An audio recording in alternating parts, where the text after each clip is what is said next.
Good afternoon and happy Tuesday, everyone. So previously I came on to share some information about cybersecurity, which is the field that I am in. And so I'm coming back. I would like to share some more insight about the field of cybersecurity. And I'm going to say in advance, you may see me looking away. It's because I took some notes, and I feel like these are the less glamorous things about cyber. Not that they're bad or something to discourage you from being in the field of cybersecurity, but these are definitely some things to consider for anyone who is considering or thinking about a future or taking cybersecurity on as a career. So without further ado, let's get started. So the first thing I want anyone considering a cyber career to understand, you will be a career student. Technology changes by the second, by the minute. It is an ever evolving field. Things are always changing. So you're going to be a career student whether you want to or not. There's going to always be something you need to learn. There's going to always be a certification that you might possibly need to get, or some type of new technology training that you're going to need to take. So you need to be comfortable with continuously learning. It is going to be a continuous learning cycle. That's just the nature of this field. The other thing is you are going to become a great researcher. There's a lot of things that might be applicable today that will not be applicable tomorrow. There's going to be a lot of things that you won't know and others may not know because it is new. So you're going to always have to challenge yourself to learn something new. In order to learn that something new, it might involve, and a lot of times will involve, research. So you're going to be a career student.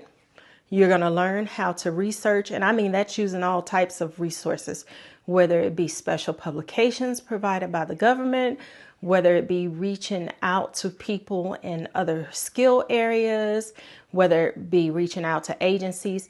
Get comfortable with doing research. And a lot of this research is going to have to be self-motivated, because remember, not only do you not know some of this stuff, some of these things may be new. Some technologies, have just come out. So the person sitting next to you may not know any more than you know. So you cannot put yourself in a position where you're always dependent upon someone else to teach you. Sometimes you have to put forth that effort and seek those opportunities of learning this said skill set or technology so you could teach others. So career student, researcher. And the next thing is, if you are a person who like a routine day, at 8 o'clock, I'm doing this. At 9 o'clock, I am doing that. And at 10 o'clock, I'm doing XYZ. You may want to think again or reconsider this field. There needs to be some flexibility when considering cyber as a career. Things change. They change for a number of reasons, whether it be technological changes, upgrades to a system based on a security vulnerability, or things like that. Priorities change. It's just a wealth of reasons things can change. So this is not a field where you're going to have a set day on most occasions. You are going to need to always exercise flexibility and always expect the unexpected. Again, that is just the nature of this game. The next thing that I have on the list is get comfortable with not always being the smartest person in the room. For some reason in this field, people come into the field of cyber expecting to know all things, I'm finding that people really want to be in charge and be a leader. And those are good qualities to have, wanting to be a leader and stuff. But you're not going to always be the smartest in the room. There's going to be some things that you're really good at, but then there may be some things that someone else is really good at. So you're going to have to learn how to decipher when it's time for you to lead and when it's time for you to step aside and let someone else lead. It does not mean that you're not smart or any of these things. And the other thing that I'm finding is that people come from certain schools, or my parents are this or this person's that. All of that is well and good. I mean, it's fine. Those are some good things to have coming from certain schools that focus on certain disciplines and all of that. But when it comes to getting the job done in this field, most of the time, it is the collective of a whole. Unless you're a CISO or something where you're some type of individual contributor. And even then, as a CISO, you're still working with others to a certain degree. So I just want to put that out there, because I am seeing and finding that a lot of people get hung up on that. Well, I come from this school and this background. None of that matters. What matters is getting the job done. You're going to have to learn how to work with other people.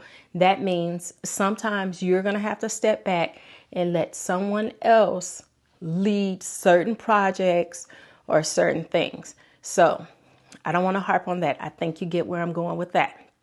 The next thing, which we're going to lead right into from that, is do not take everything so personally.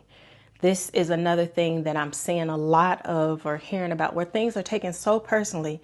Like when someone is providing instruction or something, it's not, or changes you from one project to another and all these types of things. It doesn't necessarily mean that you did something.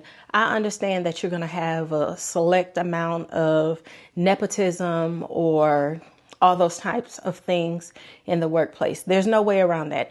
And I'm not going to even sugarcoat like it doesn't happen sometime and, based on who this person knows. But aside from that, everything is not personally against you.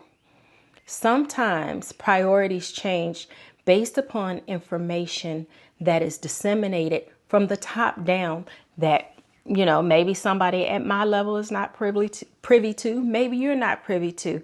We don't always know the overall vision. And so with that being said, it kind of ties into being flexible, but you have to be willing and able to pivot.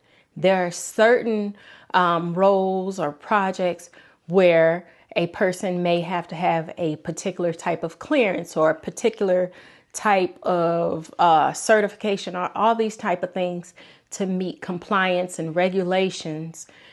So that kind of goes with where that pivot may come in sometime. And I'm not saying that all the time, but again, don't take everything so personal. It does not mean that you're not a value add to the team or organization, but sometimes these changes are necessary for a variety of reasons. And because of cyber being the type of field that it is, which a lot of times you're handling classified information or proprietary or BII, all these different types of information, not everything is capable of being shared with everybody. So with all that being said, I don't want to discourage anyone from coming into the field of cyber. It is a rewarding field. It is a challenging field. It is one that I love. It is one that I'm glad that I came into. It is one that I have no regrets about coming into, and that I would do it all over again. But these are some important things that I think you should consider before coming into this field. And so if you made it this far, I am so happy that you're here. I wish you would consider subscribing to my channel, like and sharing the content. If you would like for me to provide more content about my experience in the cyber field as a whole, I will be more than happy to. But with that being said, please consider these things if you are considering considering cybersecurity as your career choice. And again, thank you so much for joining. Talk to you later. Bye.